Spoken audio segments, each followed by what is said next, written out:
it was probably in the early 80s, and I was having some health issues. Things weren't going very well. Wow. And I found a nutritionist, and she had some extraordinary abilities as well. I won't go into that. But I worked with her for 2 or 3 years, totally with diet and cleansing and supplements and body therapy she recommended. And I worked hard and regained my health, and in that process I was in the field of education. Wow. But I became very interested in healing and holistic health and all, and studied on my own. And then I had never heard of naturopathic medicine, but that came to my attention. Oh, there are naturopathic medicine colleges. There were only 2 at the time in the United States. And she encouraged me to go into that, and so I did. I worked my way there. Wow.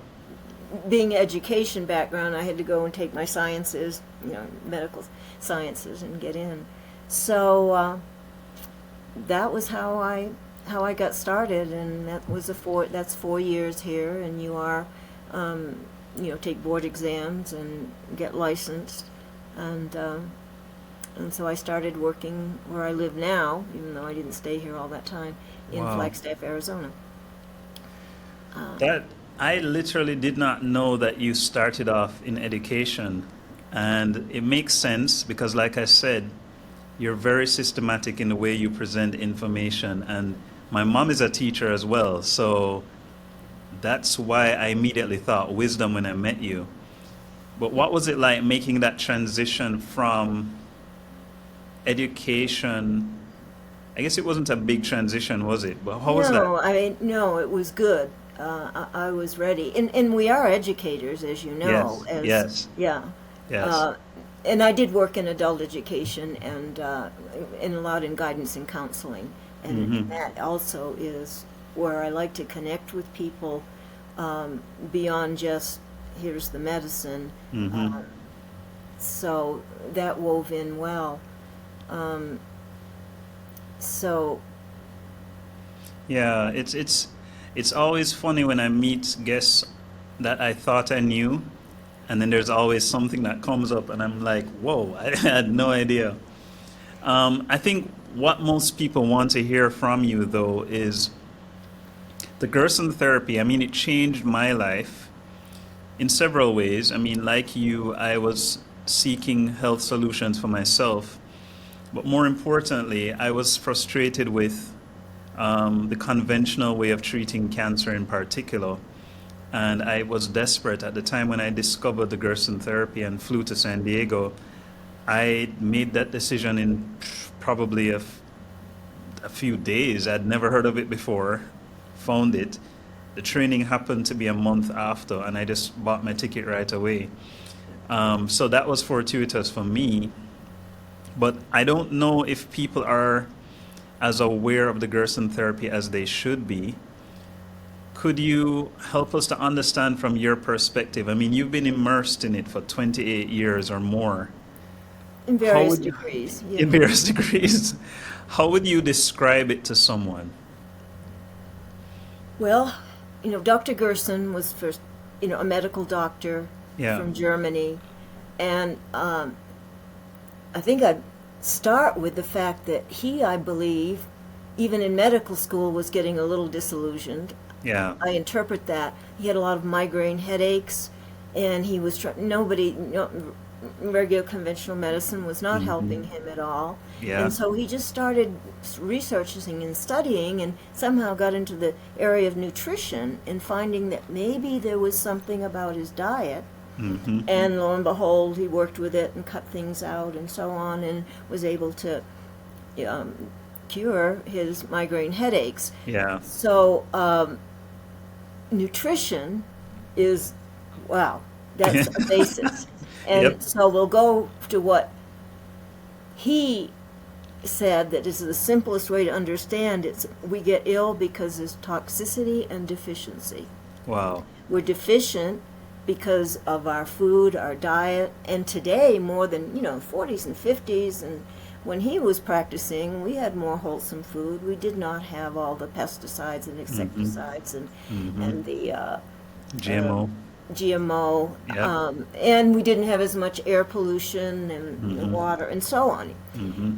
But still, he realized the toxicity. So being deficient because of poor diet and any other exposures, and then you can become toxic both from external toxins, but the endogenous toxins that build up from poor diet, poor elimination. Yeah. And so, and he focused so much on the liver, he realized that the liver it breaks down, everything else will if the liver is not Yeah. working properly. Yeah. So with that, he started experimenting with diets, I'm sure over a period of time. Well, he started with, after his migraines, tuberculosis, and then people talked him into cancer. I know you can help me with my cancer. He didn't know, but he went and studied. So it evolved for him, over years to refine. But essentially, if you give the cells what they need in terms of proper nutrition, of course, water, air, and with the juices, well, let me go back here. With the Gerson Therapy, there are many freshly made juices, Right. up to 13 if someone's on the full therapy, and they're made Right. with a juicer that the enzymes are intact, the nutrients, very powerful, as well as the diet, which is whole foods, vegetables, high potassium, low sodium. So with that, the cells start releasing their toxins into the blood. Hey, I've got something. Wow, look, Yeah. here's something that really feeds me. I'm going to grab onto it. Yep. The Yep. juices, carrot juices and green juices. Yep. And then the diet, so the sodium, that we have too much sodium in our diet, the cells will swell up and the toxins stay in there. But with the high potassium, Yeah. it is natural in fruits and vegetables, but also a little extra. You push those toxins out into the blood, and Yeah. then they circulate and go to the liver to get Released. metabolized and Yeah. cleansed, and then Yeah. out.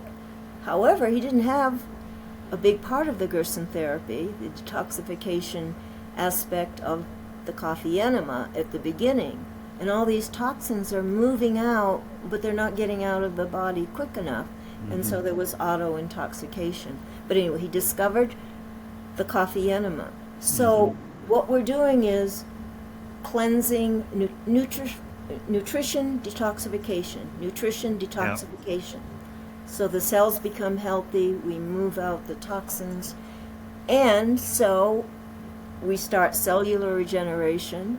The cells are healthy, the cells build tissues, the tissues build organs, then we have our organ system. So a healthily functioning body has a strong immune system, has a strong endocrine system, respiratory system, all the systems of the body can deal with say cancer, which is, Yeah. Yeah. now it takes Topic. time, Yeah. Yeah. depending You're on right. how long someone has, been deficient and how toxic they are.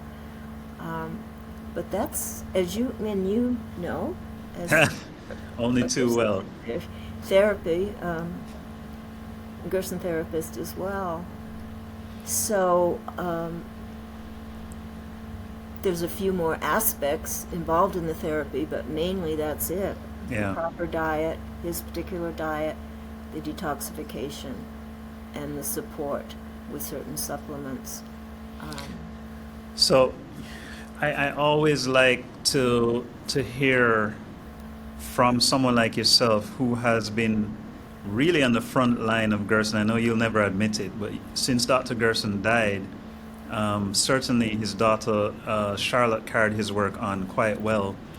But certainly in this era, maybe the past decade or two, you have been one of the key people in terms of preserving the true pure form of the Gerson, in the sense that, like you described, the juices. I know you're a big stickler for fresh juices.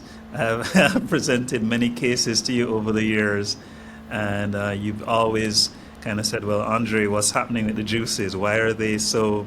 Why are they not being spread out over the day?" That's one of the things you've often critiqued my cases about. And I enjoy being taught by somebody who sticks to the pure principles. And I'm so excited to hear you describe in your own words what the therapy means to you, because we could talk for an hour about all the different aspects of the therapy, but you've distilled it down to really the balance between nutrition and detoxification, which is so lacking. The question for you, though, is, and we were speaking about this a little bit before we pressed record, and I had to kind of stop you halfway, because you've told me about your journey through education. You told me that you went to naturopathic school, qualified, and started practicing. But how did you even get involved with the Gerson in the first place? Okay. And just before I do that, I also want to say, and the Gerson Institute has been holding the ground for the pure Gerson therapy. Yeah, yeah, I came on to assist, but yeah, exactly. yeah, Go for yeah. it.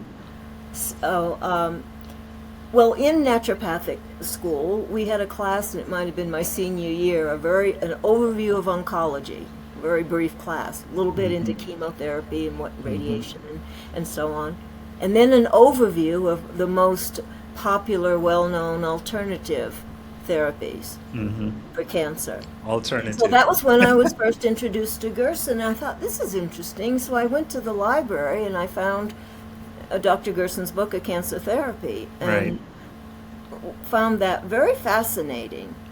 Now here I am, the last year graduating, and that was that, never kind of came to mind again until it was several years into my practice, and as I say, I took a sabbatical. For 5 months. I went to Peru, came back, and was going to start my practice again, and a good friend of mine who lived in the same town had been called into the director of a clinic in Sedona, a Gerson clinic in Sedona that opened while I was away, and they needed a doctor. They had one, but he needed to leave, and they needed another doctor. So I just got back, and she calls me up and said, "Come down and be our doctor." And I went, "My gosh, you can't do that, throw me in by the seat of my pants into this clinic." Well, as it turns out, there is a clinic in Tijuana that Charlotte was affiliated with and helped get those doctors going, and that wasn't very far away. So they came up. There were 2 of them that alternated every week and spent a day or 2 at my side, training me and seeing the patients with me and helping me while I'm quickly studying all the materials that and that's how I got started. That clinic only went for a little less than a year. It was a wonderful place, a wonderful experience. It's very hard to have a clinic dedicated to cancer in the United States. So I've always wondered how you managed to navigate between the raindrops with that one. yeah. Well, probably not the right forum for that, but you can tell me off air.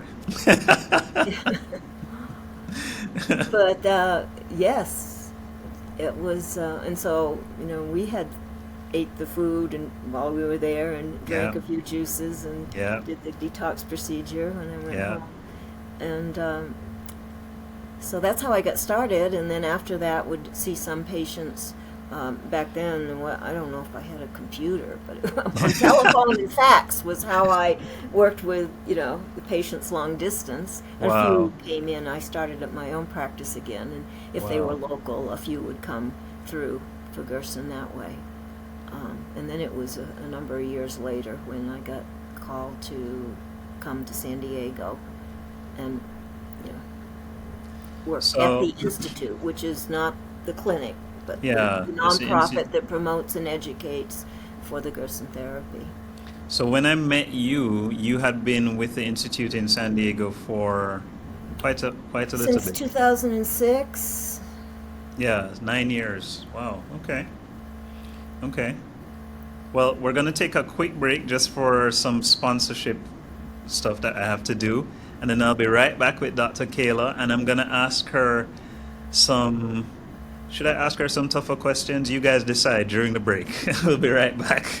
In a world that moves too fast, it's easy to lose touch with what truly matters, your well-being. At Teshuva Wellness, we believe in a return to balance, to healing, to your best self.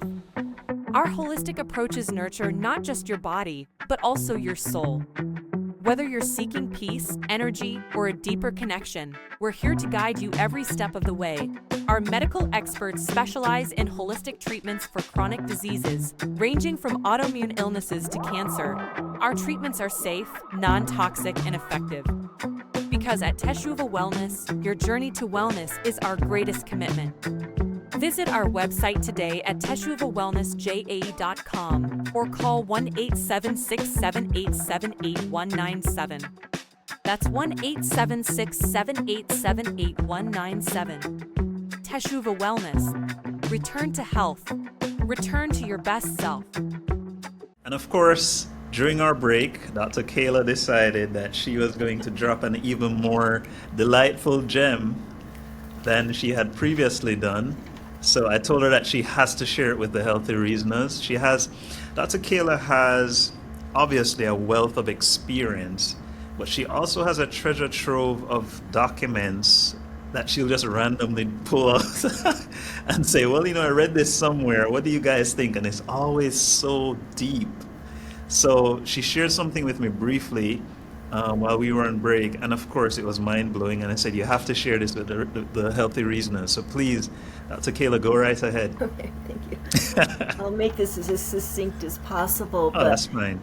Recently, well, I've seen these before, but I was on a website that had a list of the hallmarks of what promotes cancer. And I'm reading through them, and I'm going to quickly, you don't need to memorize this at all. That's fine, go for it. At the end, I will bring it all together.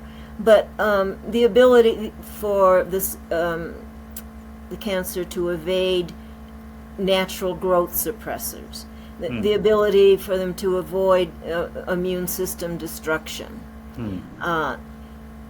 enabling replication and immortality of a cancer cell, tumor promoting inflammation, activating the invasion, the ability of a cancer to invade distant tissues, the metastasis, inducing or accessing vasculature, so it gets into the blood system. Yeah. Genome instability and mutation. And by the way, most cancers are not genetically, don't come from genetics. Oh, you went there. Very, very, very few.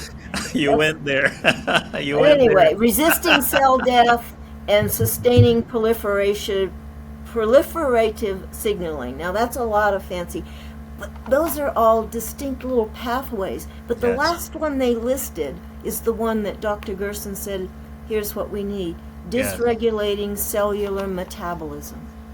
And that's what the Gerson Therapy does, is restore at the cellular level, as I said first, and when the cells get healthy, they build health, the tissues are healthy, the organs are healthy, so we're restoring all the organ systems of the body. Yes.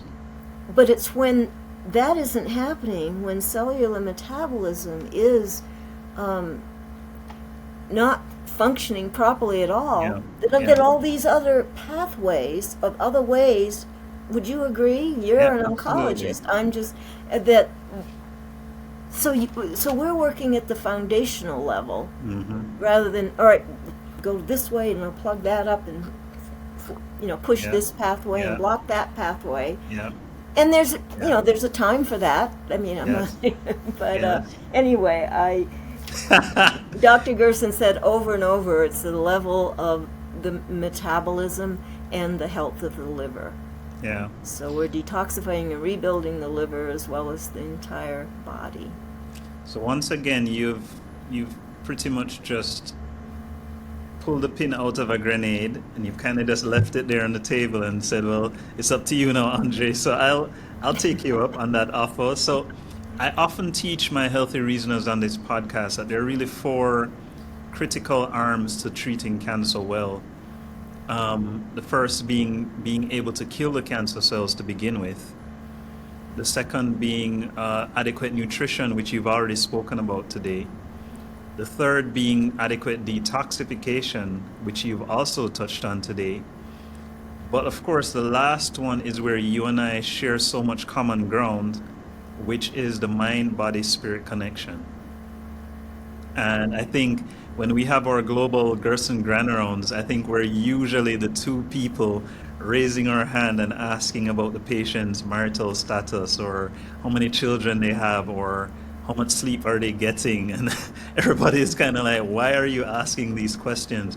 But it's so fundamentally important for mind, body, and spirit to be aligned, I think, and you've often said, regardless of how successful and how much of a track record the therapy has, because the way I explain it, we're not treating cancer cells in a petri dish or a test tube. We're treating a whole person. So I'm gonna meet you at the table with that grenade ticking, or that time bomb ticking. I'm gonna say, Dr. Kayla, let's go there. Let's talk about your views on the mind-body-spirit connection. And that's my true passion, Yeah. really. Yeah, go ahead. And so healing, and there's curing and there's healing. Wow. But Wow. what Say that healing- again. Please say that again. Well, I mean, it depends on how you define it, but to cure through whatever means Yeah. may not be the same as deep healing. Wow. Wow.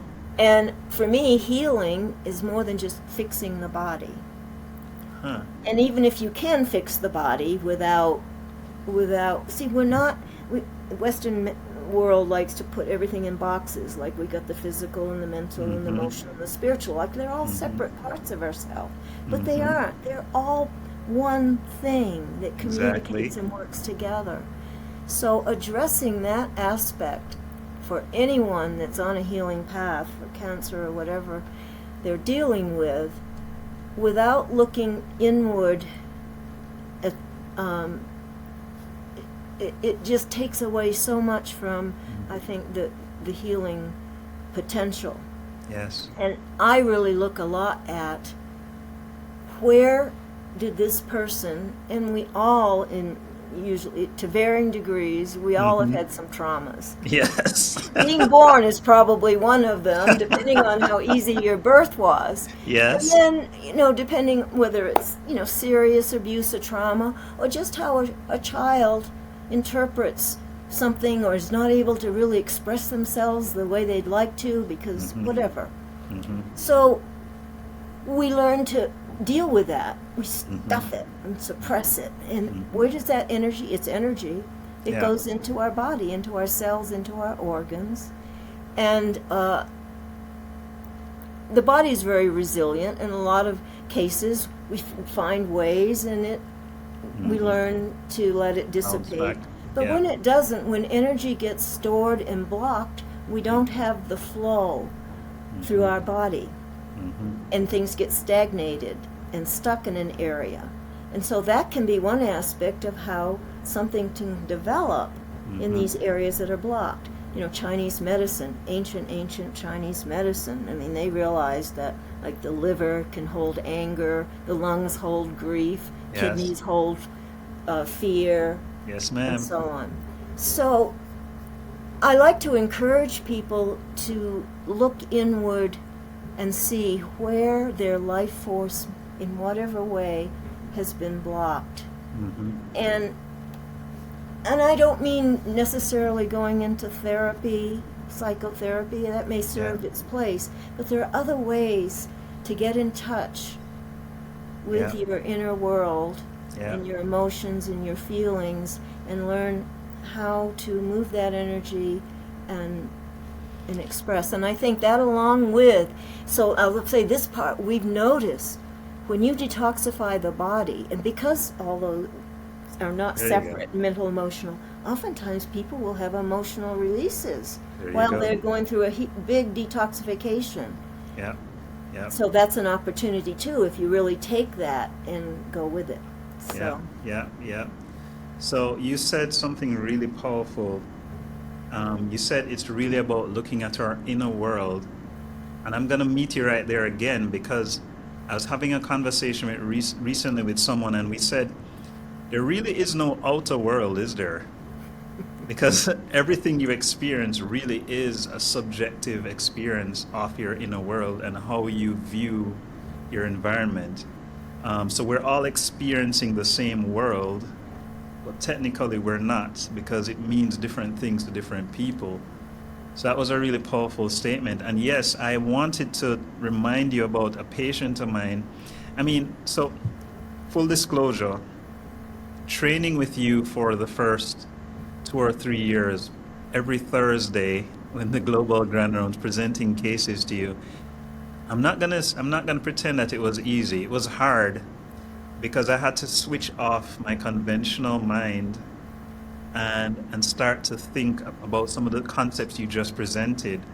And I remember having a patient with a very rare cancer, so rare that her doctor said to her, listen, we don't care what you want to do for treatment.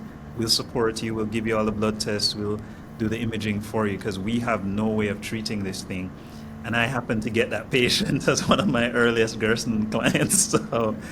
So I'm working with her, and one day she calls me and says, you need to do something, because I've just been crying from the moment I woke up to the moment the sun went down, and I don't know what to do. And I remember distinctly hearing your voice in my head saying, some of these emotions actually behave like physical toxins and they need to be released. So I said, well, what would Dr. Kayla do? And I said, well, how about trying a coffee enema? And she said, what do you mean, a coffee enema? How is that going to help me? I'm crying. And I said, just try it, because it could be a healing crisis. Of course, I'm young. I just remember you here talking about it. And I said, try it. And the patient went and tried it. And she called me back a few minutes later to say, hey, you know, I in the moment I started doing the coffee enema, the crying just stopped.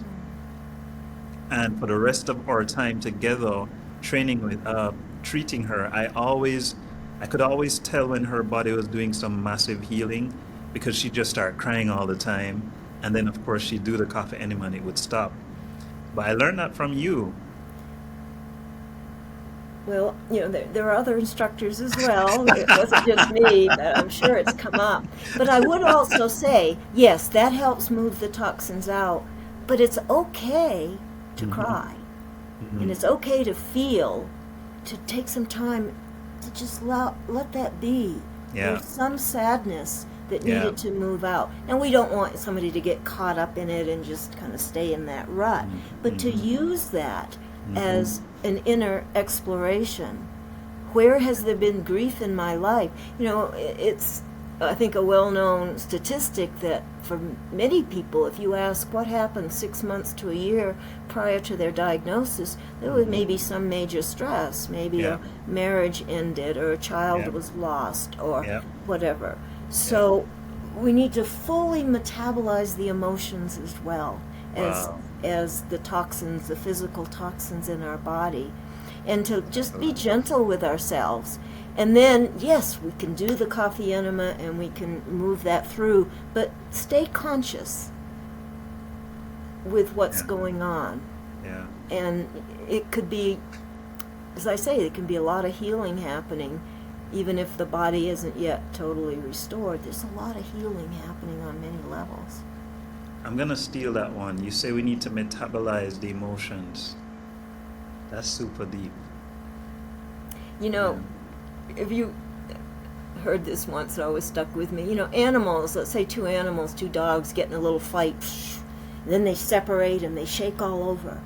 Or have you ever seen two geese on a lake, or ducks, and they come together and they have a little squabble, and then they separate and they know how to discharge and not hang on. Of course, they don't have the rumination of what they cognitive. did to me and what that was. So it's a little easier, but Yeah. we've held on to so much. Hmm. And so, So that brings me to, I mean, I promised the listeners I'd push you a little bit, but this is easy stuff for you. I just want to hear your thoughts. How do you gauge, you're meeting a client for the first time? I mean, I know you haven't practiced much in recent times because you've been retired, but you still have the wisdom. What would you say is one or two factors that you look for when speaking to your new patient for the first time? And if they have these characteristics, you say, okay, yes, this person is going to do really well. oh, what are the characteristics of somebody that would Yeah. likely do well on the Yeah. Gerson therapy? Because Yeah. it's not an easy therapy either. Yeah. Yes. But first of all is, what has been their awareness of healthy living up to this point? Mm-hmm. Do they know about healthy food Mm-hmm. and vitamins and nutrition? Were they brought up, or have they already discovered and have a understanding that natural healing, as Yeah. opposed to someone it's totally new, they Yeah. hadn't even thought about it, Yeah. they have just the standard American diet and lifestyle. Yeah. I don't want to do chemo, I'll do this, and have no idea and no foundation of, yes, that makes sense to me. Mm-hmm. Because I've known, my grandmother used to talk to me about, healthy food. My mother was a, health food crusade, Yes. whatever. Yes. I have a family member that went through Gerson or some natural healing method and healed. So, Yes. so they have that. And they understand what's entailed. They really have looked into it and understand and go, Yeah. okay, this is going to be difficult. I may have to quit work for a while. But there's just something, it feels right. I believe in it. Mm-hmm. And then there's family support. If your family, your husband, your wife, your whatever, is not behind it and ready to not only support you, even if they go, well, I don't know, maybe you should, but I'll stay, you want to do this, I will support you. Right. And I'll also help you with all the work that's involved. And that's Right. really important. It's very hard if you've got being pulled over here and they don't believe what you're doing. So the family support is important. Yeah. When I listen to testimonials over the years that come to our Gerson practitioner training, and we have patients that have recovered and healed, Yeah. and there's just something, they had that, I'm just going to dig in and do it, and they Right. have faith in a higher power. There you even go. though, There you go. in whatever form it is for them. Mm-hmm. Mm-hmm. And so there's probably a lot of other characteristics, but yeah. So I'm gonna say tongue in cheek, listeners, healthy reasoners, notice that she did not at any point say the JAK2 mutation or BRCA or any of those fancy stuff. And that is not to say that those things are not of importance, but Dr. Kayla is telling us what it really means to be a human being with cancer and recover, rather than just a cancer with a mutation that that responds to treatment. And I think it comes back to the point you made earlier, which I'm still bouncing around in my head, which is there's a difference between curing and healing. That's super deep. Yeah. Well, So- Go ahead. If you can, through various means, burn it out, or chemotherapy, or Right. surgery, that's fine if it's needed. Of But if course. you don't address restoring the body and the immune system, Yeah. will it sustain? Yeah. Exactly. So what we want to do is to prevent, have a healthy body and prevent not only recurrences, Yeah. but to have a really healthy life. Yeah, I agree with you 100%, and I think we run the risk of being misrepresented sometimes, because people assume that because we are holistic and naturopathic in our approach, then we are against surgery or against chemotherapy or against radiation, which is so far from the truth. As a matter of fact, we learned that there are situations in which the Gerson therapy can actually be done alongside these therapies. Yeah. And we're finding more and more that we're actually having to do that because the cancer, the presentations of cancer we're seeing lately are already so advanced in most cases that we need that added kind of destructive effect on the cells to help to buy us some time for the body to get that full healing going. And so I'm glad you made that clear that we're not against anything here. We're pro body or pro mind or pro healing. And that's a very important point that, I'm so concerned about the polarization in general of the world, but more so I find that if we're not careful and avoid polarizing conventional versus alternative, then what happens is the patient is somewhere in the middle and they're suffering. So it's so important. That's why I enjoy doing this podcast work, because people need to hear the wisdom that you're giving. And I think also, as I said to you, you and I take for granted how valuable what we share is to someone who may be going through a decision-making process right now. And I continue to get emails and comments on the podcast saying, this episode came at just the right time. I was just about to see my oncologist for a review and I needed to hear this kind of thing. What do you think, before we go for the second break, and then we're going to have some fun after that break, what do you think is the best advice for someone who has already healed? I've been fortunate enough to have several patients now who have healed, and their concern tends to be, well, how do I know it won't come back? And so they want to do CT scans and they want to do PET scans, and then I'll say, well, the PET scan is normal. And 3 months later, can I do another PET scan? What do you say to someone like that? There's somebody listening right now who needs this answer desperately. Yeah, and let me just backtrack a little bit, because I'm glad you brought up, I realize I may be sounding like, forget conventional, because it does have its place. And now, in more recent years, we have learned how to integrate Gerson when someone is going through, let's say, chemotherapy, and still utilizing the therapy at a lower level, but cycling it in and out with the chemotherapy cycles. Correct. Oh, they tolerate so much better and handle so much better. So I do, and you're right. It's like you're slowing down a train that's going, so fast. With the therapy, you don't have the time necessarily. Mm-hmm. So believing that you've healed and recovered.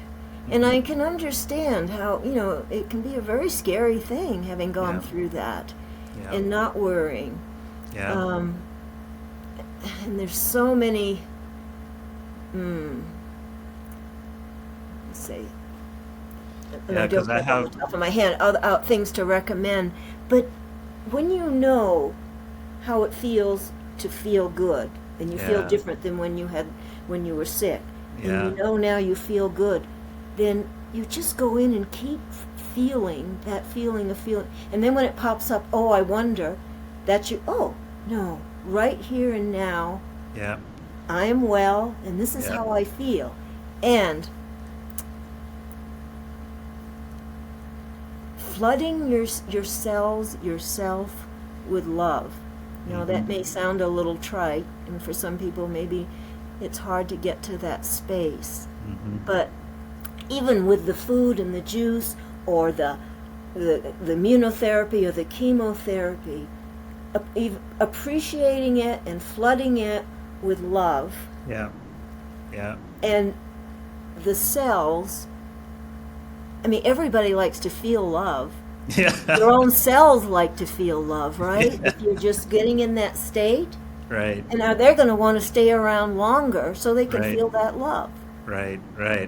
That's deep. So finding different ways, and well, for me it would be out spending as much time in the forest as possible, because that puts me, I just feel good. Yes. But finding those things that that you enjoy and that uplift you, and just keep coming back to seeing and visualizing yourself well and healthy. And then dealing with whatever happens as you go along. But deep breathing, you know, the Heart Math Institute is wonderful. But a simple exercise, if people get anxious or thought forms start going the wrong way, to self-regulate is just feel your heart and imagine that you're breathing in and out of your heart. Yeah. Like your nose is there. Very soft and gentle, a little bit longer on the exhale, in and out a few times. That can help so much. They've shown that the immune profile changes, hormonal status changes, because they wire people up while they're doing these heart math exercises. So there can be simple things that can help bring you back to baseline. I don't know if that was helpful. Oh, it is. I know. So I'm going to pick on you because you can't run away. And I'm going to say to you that in the same way, so this is for me personally, because I knew that patients would get well, but at the same time, it kind of took me off guard when they did, if it makes sense. So I have a lot of stage 4 patients, and I know you've often kind of teased me over the years, and you've said, Andre, you get some really difficult patients from time to time. How do you manage? And I have one lady in particular right now, and I know she's going to watch this. And she sees me once every 2 weeks. And she was in a really bad state 5 years ago when I met her. It almost seems as if there's no amount of CT scans I can order for her to get her calm. And I'm going to give her those same tools that you recommended for her. But what about for me? What do I do kind of floating around with these patients who are all regaining their lives? They didn't expect to. And they're kind of just still attached to me as a source of validation to say that they're healed. What would you say to, essentially for me, it's like 5 or 6 patients in that position? How do I get them to not see me as a source of their health? It's a tough one, I know, but I know you can do it.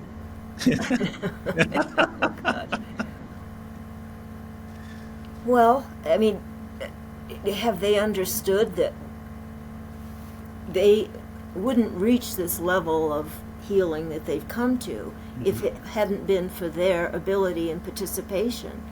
There you go. You didn't do it for them. You gave them tools. Yeah. You gave them tools, and they took those tools and all. And then, I mean, if you're worrying, which I know, I wonder if they're going to be, is whenever you catch yourself doing that, see them whole, just visualize them whole and healthy. Nice. And we're not in control. It's whatever the divine path is for them will unfold as it should. That's But deep. they need to develop. They did it. Yeah, I think that's the key right there. Is for them to take a sense of ownership of their own success, and kind of take me out of the picture a little bit. And then what do they? Now they have regained a certain amount of health. Maybe we're not positive, but what do they want to do with their life? Yes, what exactly. really is their passion? What pulls them? Exactly. That's going to keep Exactly. the Endorphin. energy flowing and the Yeah. healing happening because Yeah. they're happy and they're doing, whether it's enjoying their family or their grandchildren or Yeah. gardening or something they never kind of wanted to do but never did Yeah. venture Yeah. out into. Yeah. I With, mean, one of them she saw her two children, adult children, they both got married, and her daughter just had twins. And she wanted to go see the twins, but she was afraid to be far away from me. That was kind of weird because I'm like, the twins are in another country, so if you're gonna see them, you're gonna have to go there. And she ultimately did, and I think you're right.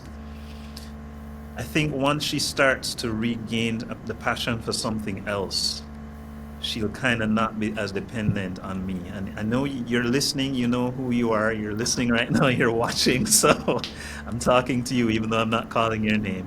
So Dr. Kayla has said it. Dr. Kayla, we are going to take a break from the heavy discussions and we're going to come back with our weird and wonderful section. And we are so grateful. I know I can hear the applause already from my healthy reasoners because I know they're going to value every single word we've shared here today. But we're going to take a quick break, grab a glass of water, and then we're going to have some fun. See you guys in 5. Healthy Reasoners.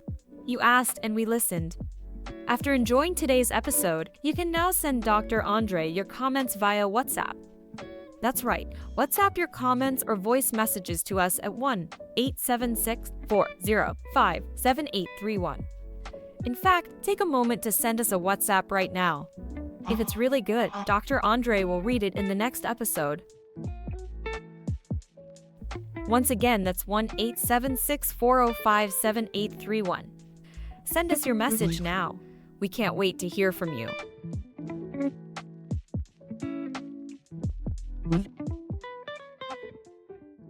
All right, healthy reasoners, we have had a pretty deep dive into the mind of Dr. Kayla and the wisdom of Dr. Kayla. Now it's time for us to have some fun. And you know what? I think I'd love to hear someone write in with a comment. You just saw an ad about how you can WhatsApp me. WhatsApp me with something you'd love me to ask Dr. Kayla. I'll send a message to her after we've done this episode, and I'll be happy to present her responses either whilst I'm presenting, or maybe we'll actually have her back. If enough of you write in, then we may be able to convince her to spend some more time with us in the future. But for now, we're in our weird and wonderful section, and you guys know the rules. I get to ask Dr. Kayla 2 questions. I get to ask her 2 questions that are questions that nobody would have probably asked her before, and she gets to ask me too. The questions are personal, but they're not meant to be invasive and certainly not embarrassing or awkward.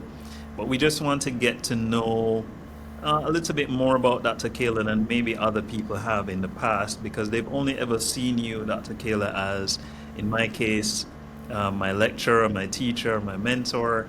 In somebody else's case, maybe their doctor or their aunt or their whatever the case may be. But today we're going to find out what makes Dr. Kayla tick. You gave us a clue already about the fact that you like to take nature walks in the forest. But my first question to you is going to be this. You live in Arizona, and the only thing I really know about Arizona is that there's a desert there. I don't know anything else. And I know Phoenix and I know Sedona, but I just know them as names or airports that I've been to. If you had a preference, would you prefer to live in a hot environment or a cold environment, and why? Oh, in the middle. Oh, wow. Okay. So everybody thinks Arizona and all they think of is Phoenix and desert. I'm up at 7,000 feet in northern Arizona, in the mountains with the sacred Hopi Navajo mountain range here. Oh, wow. Just south of the Grand Canyon. So we get winters with snow and cold at night. Oh, wow. We get at 7,000 feet, it warms up pretty much. And so we can have fairly warm summers and Yeah. cold winters, so I get both. But Oh, I like to wow. be comfortable. If I could just stay at 72 all the time.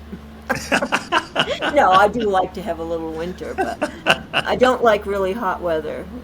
Oh, wow. Okay, well, you did But it's teach me beautiful something. in a ponderosa pine forest, one of the largest contiguous ponderosa pine forest here. So wow. this is not Phoenix, not the desert. Yeah, well, I learn something new every day. I'm You gonna have go to look come up here. Flagstaff. Yeah, I need to go there. No, that's And true, I go do. to the Grand Canyon. Yeah. Yeah, I didn't even know that there were mountains in Arizona. That's really bad. Oh yeah. I didn't know that, but it makes sense, right? Because you border some of the states that have mountains. It could only be. Huh. And maybe that's not even true either. Do you border Nevada and California or something like that? Well, we no New Mexico. New Mexico. Got one Well, right. yeah, California, New Mexico, Kind of. Utah, Yeah. and Yeah. a little bit in Colorado, in the Four Okay, Corners. there. okay. That's pretty cool. All right, do you want to ask me one or you want me to Oh use my my. second one? Yeah, go Go for read the it. second one. Second one. All right, no problem. Ask you. So this is an easy one. The question is, have you ever played any sports? And if not, which one would you dream of playing if you could? Well, only when I was, in grammar school and high school, I wasn't any good. But I grew up in a town of 800 people, so small Wow. that you got to be on the team. Wow. Oh yeah, So I I got played a you. little softball, a little basketball. I wasn't very good. So I haven't really. I was a runner for many years in my Oh, nice. level of running. Oh, When I nice. turned 30, I became a runner, and it was real popular then. And but no, not really. I walk a lot. I do qigong. It's pretty cool. So you did like cross country or what kind of running did No, you do? uh, just road running and running. Right. It became very popular in the 80s and 90s. Well, it still Mhm. is, but Mhm. just out running Okay. streets and our circuits, and then there were races that we would have. And I know you're a very modest person, so I'm sure there are some achievements there that you're not telling me about. But I'll Not really. All right, fair enough. All What right, do you I want have to a ask? question. I have a Go ahead. So if you were going to be stuck on an island for a period of time by yourself, Yes. shipwrecked before, but there could be one other person there, who would you pick? Huh. So we're not talking about my wife, I'm guessing, because that would make it too easy. Let's Yeah, say so maybe you're somebody not married random. or something. I don't know. But yeah. Am I trying to get off the island, or am I content to stay there? Because that makes a difference, because I need to know if this person can help me. Sorry. It's more like who would you like to have to spend Okay, time okay. with, because you would learn something, or they'd be so Yeah. interesting. Could be a celebrity. It could be a Yeah, I got you. I understand what you mean now. So it's not somebody who can help me to get off. This may sound cheesy, but I actually think I'd love to be stuck with Dr. Gerson. that would be. Yeah, because I feel like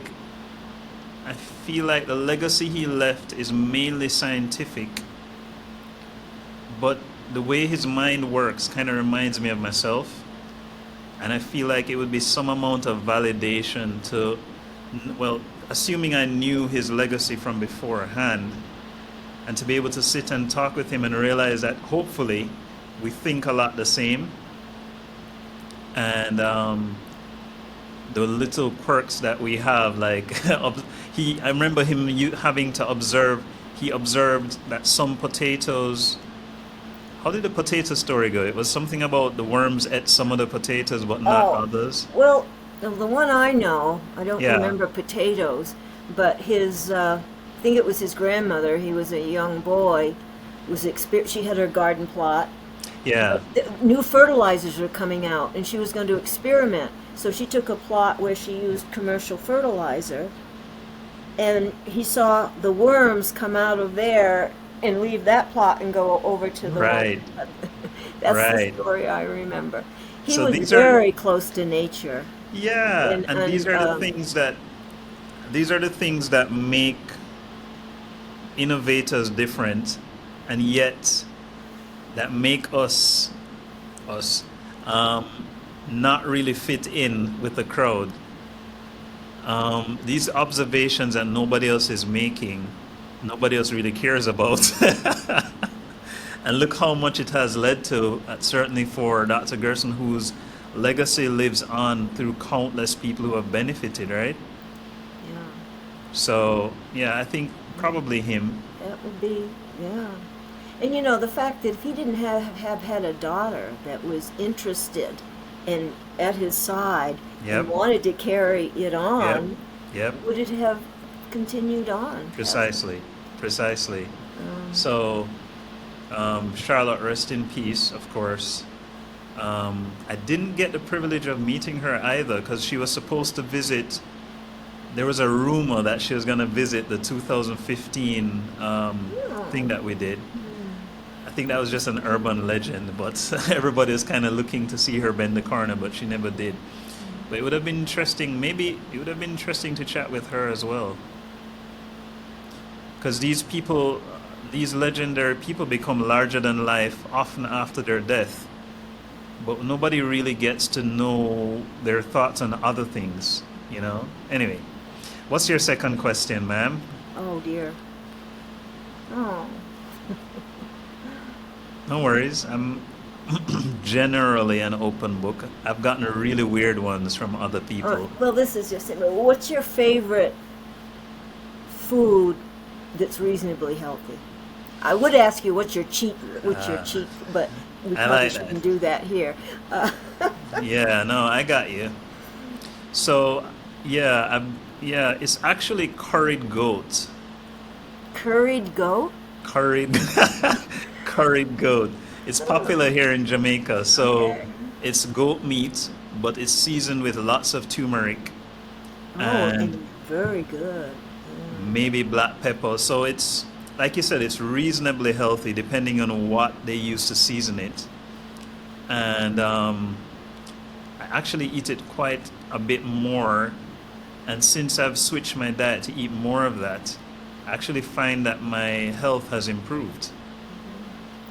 Well, you know, So, turmeric is so beneficial in so precisely, many ways. precisely. So getting it So, in your diet it's a good way. precisely. Question, is it raining where you are? No, Okay. there's a little Nice. fuzzy sound. Yeah, there's a thunderstorm here that just blew in, but that's a Oh, part of the journey. So I'm nice. It's right. nice to get rain. Yes, I it wish we could is. get more. And I just planted some cilantro. I just planted some escallion and some thyme. And then I got these exotic plants from, I went to an agricultural show and I got this exotic plant from a weird man that lives up in the hills above me. And, I planted them just 2 days ago. So I'm really happy for this Nice. thunderstorm. Yeah, yes, oh But good. Dr. Kayla, I knew this was going to be great.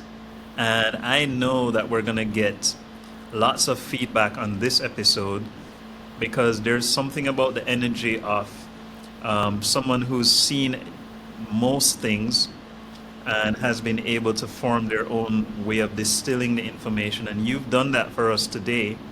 So I want to say I am very grateful and honored to have had you on the Healthy Reasonings podcast.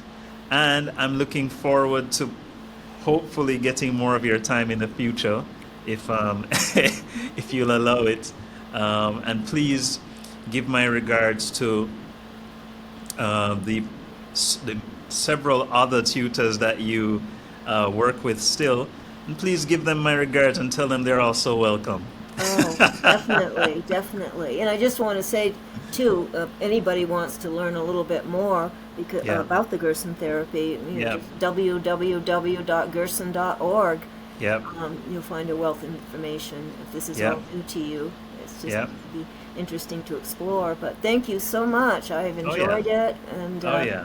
I really It's good. appreciate this opportunity to No problem, share my with you. friend. Bless you, healthy reasoners. See you next episode. Here we go. Thank you for listening to another episode of the Healthy Reasonings podcast. Remember to subscribe to this podcast so you can be updated as soon as new episodes are ready. If you have a question, send us a voice note on WhatsApp or a WhatsApp message. The WhatsApp number is 1-876-405-7831. For more information or to become a sponsor, please email wellnessdocjamaica@gmail.com. See you soon.